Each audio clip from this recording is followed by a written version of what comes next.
Alrighty, how's it going everyone? Texas Man here. I hope that you guys are all having a spectacular day. If you guys would, of course, give this a thumbs up if you guys would. If you guys are watching this on YouTube, and I am streaming this on Twitch at Douglas447. So if you guys are watching live, I think you guys are doing that. Please follow and subscribe to each platform respectively. And I'm going to be showing you guys 5 things that I think you guys will find useful if you guys are starting off Avowed for the very first time.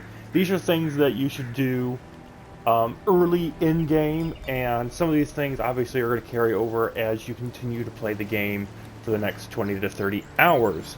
So the first thing I'm going to want to say is you're going to want to come, this is the very first area called Dawnshore in the Living Lands.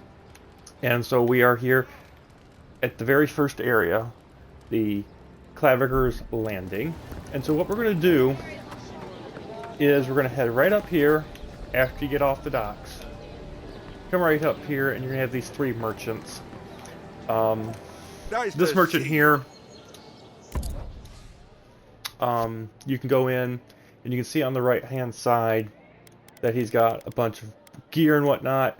I would highly recommend that you come here and purchase grenades because they're useful, extremely useful for getting to certain places. So make sure you stock up on grenades. Not only can you use them against enemies, but they're great for destroying walls and getting to secret little areas. Time to resupply.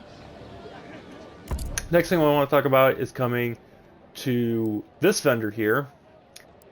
And a lot of times this vendor, which has clothing primarily, they'll have, as you can see, a treasure map.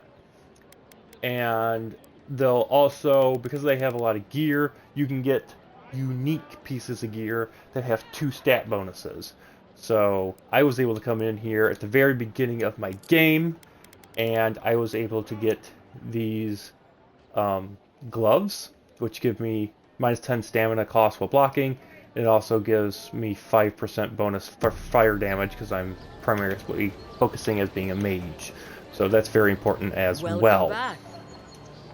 The third merchant here, you can come here and you can buy a bunch of this stuff. Not super important, but if you need anything like, you know, health potions or essence potions, I would definitely recommend coming over to her and stocking up on essence potions and health potions. So those are the first 3 things. Pretty self-explanatory, I hope. Also, you can go to certain vendors and they'll have lockpicks. Would highly recommend you getting those as well.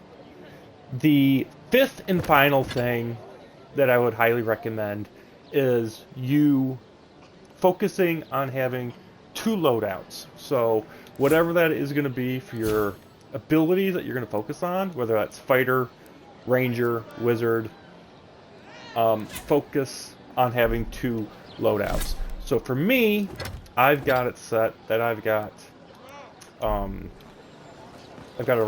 ranged loadout where I've got spellbook and my wand. I can play some Harry Potter in here if I want, and then I've got a shield and a sword. But that is it. So because of that, I am focusing all of my weaponry onto those things. Everything else, like, you know, swords, axes, bow and arrows, pistols, I'm not going to keep that stuff. Same thing for any other gear and whatnot, like this stuff. I'm not going to keep it. There's no point in me keeping any of this stuff. I'm going to destroy it. So it is better, if you're playing on Xbox, to just go to things that you're not going to ever use, and at the bottom it says either stash in camp or hold X to break down. So you want to break them down because that gives you upgrade materials, and upgrade materials are super rare. Upgrade materials are kind of rarer than gold because you can get gold from, you know, looting enemies. You can get gold from looting caches. You also can get gold from doing bounties. So gold is not really a gigantic problem to acquire within this game. Just keep that in mind. And anything that you're not using, that you can't break down, or you're not going to use for a long time, always put it inside of your camp stash, because otherwise it is eating up a lot of your space for your character to carry, and you kind of don't have a lot of that, and you should try to get rid of it as much as possible. So just keep that in mind. So yeah, that's going to do it for this. I hope this video was helpful for you guys. I will have more Avowed tips and tricks videos along with gameplay and whatnot coming out soon. So that's going to do it. Have a good one. Peace out.